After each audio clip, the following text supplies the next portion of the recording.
আমার দেহ আমার সিদ্ধান্ত, আমার হাত মুখ পা দিয়ে যা ইচ্ছা তাই করবো। আমি কি বিবস্ত্র হয়ে জনসম্মুখে যাব? আমার দেহ তাই, সেটা আমার সিদ্ধান্ত। ব্যক্তিগত স্তর কোন জায়গায় নিয়ে গেলে আমাদেরকে চিন্তা করতে হবে। এবার চলে আসি পারিবারিক লেভেলে। পুরুষ হয়ে গেল নারীর প্রতিপক্ষ, হাজবেন্ডের বিরুদ্ধে আমরা এখন ফৌজদারি মামলা করব সেই ম্যারিটাল রেপ নিয়ে।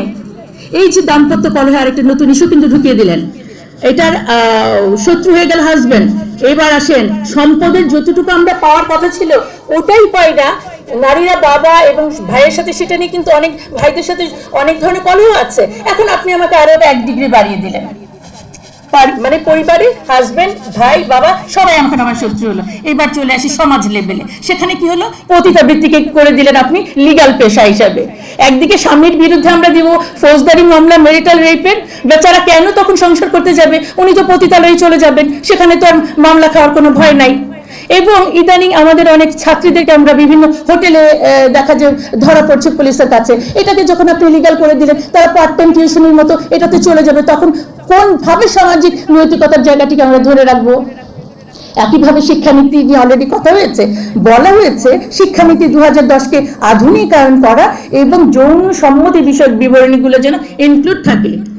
আমরা এটিকে ব্যাখ্যা করতে চাই, আমরা আশা করি বুঝতে পারছি। এবং গণমাধ্যম, আপনারা যারা এখানে আছেন, বলা হচ্ছে গণমাধ্যমে নৈতিকতা, অশ্লীল যে শব্দগুলো ব্যবহার করা যাবে না, নৈতিকতা, অশ্লীলতা, সুস্থ বিনোদন, শালীনতাপূর্ণ পোশাক, ধর্মীয় অনুভূতি। আমি এই কথাগুলো গণমাধ্যমে বলতে পারবো না। আমি গণমাধ্যমকে তাহলে কোন পারপাসে ব্যবহার করছি? আরেকটা শব্দ গণমাধ্যমে জেন্ডার স্টেরিওটাইপ কথা, ঘরের কাজ শুধু নারীর এবং নারীরা ধূমপান করবে না, এই কথাগুলো বলা যাবে না। আমি বলতে চাই ধূমপান তো নারী পুরুষ দুজনের জন্যই খারাপ, তাহলে নারীরা ধূমপান করবে না এই কথাটা বলা যাবে না কেন? আমাদের উদ্দেশ্যটা বুঝতে হবে তাদের। এবং ধর্মের সাথে সাংঘর্ষিক আইনের পরে সামাজিক অবস্থা কতটা অস্থিতিশীল হয়েছে আমরা তাদের রিপোর্ট প্রদানের পর থেকে এখন পর্যন্ত এটি বুঝতে পেরেছি। তাহলে ব্যক্তিগত লেভেল, পারিবারিক লেভেল, সামাজিক লেভেল ক্লিয়ার। এবার চলে আসলাম আমি রাষ্ট্রীয় লেভেলে। এটি একটি ইহজাগতিক মানে প্রতিষ্ঠান, অবশ্যই তাই, তাদের সাথে ধর্মের কোনো সম্পর্ক নাই। কিন্তু আমাদের বক্তব্য হচ্ছে শুধু রাষ্ট্র কেন, ধর্ম ছাড়া কোনো প্রতিষ্ঠান টিকে থাকতে পারে না। এবং দুঃখজনক, তারা বলেছে সংবিধান থেকে নৈতিকতা এবং শালীনতা শব্দ দুটো বাদ দিতে হবে।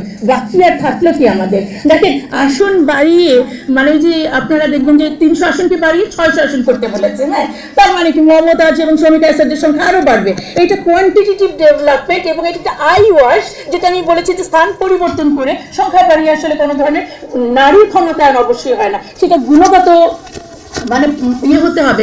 যেমন গত পার্লামেন্ট বা গত 15 বছরের পার্লামেন্টে আমাদের প্রধানমন্ত্রী, স্পিকার, আমাদের বিরোধী দলের নেত্রী, তারা সবাই নারী ছিলেন। আমরা কি দেখলাম? একজন নারী নেতৃত্ব ফ্যাসিবাদের অনেক পুরুষ ফ্যাসিস্টকেও তিনি ছাড়িয়ে গেছেন। তো সুতরাং সংখ্যা ভিত্তিক এবং পজিশন ভিত্তিক কাউকে বসালে সেটা ক্ষমতায়ন বলা যায় না। এবং লাস্ট যেটা বলা হলো মৃত্যুদণ্ড বাতিল করতে হবে। তার মানে কি দাঁড়ালো? একেবারে সাজাই আমরা ব্যক্তিগতভাবে আমি স্বেচ্ছাচারী হয়ে উঠতেই পারি, সামাজিক মূল্যবোধ এবং ধর্মকে আমি তোয়াক্কা না করতেই পারি, এবং যত বড় অপরাধ হোক আমাকে মৃত্যুদণ্ড দেওয়া যাচ্ছে না। সুতরাং এর চেয়ে বড় অরাজক অবস্থা আর কি হতে পারে? সুতরাং এখনই সময় আমাদেরকে এই সংস্কারগুলোর প্রতি এবং এই কমিটির প্রতি অবশ্যই ন্যায্য সিদ্ধান্ত আমাদেরকে